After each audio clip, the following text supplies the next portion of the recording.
Direct కనుక్కుంటే AD minus BC -4 వచ్చింది. అంటే సెకండ్ మైనస్ అనేది లెస్ దెన్ వచ్చింది. ఒకటి గ్రేటర్ దెన్ వచ్చింది, ఇంకొకటి లెస్ దెన్ వచ్చింది. అంటే పాజిటివ్ వచ్చింది అండ్ నెగిటివ్ వచ్చింది. మరి ఏది రావాలి మేడం అని అంటే చెప్తా.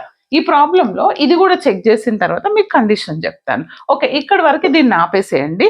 ఇక్కడ ఇది సాడల్ పాయింట్ అని ఎలా చెప్పాననేది ఒక కండిషన్ ఉంది, ఈజీగా చెప్తాను చూడండి. ఇప్పుడు ఈ ప్రాబ్లంకి రండి.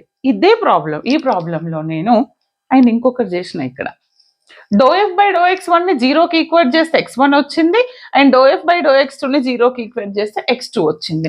అట్లనే నేను ∂f/∂x1 కనుక్కున్నా, అప్పుడు ఇది 50 × 25 × 2 50x1, ఇంక ఇక్కడ ఉంది x1, x1ది 1 అవుతుంది, అంటే -8x1.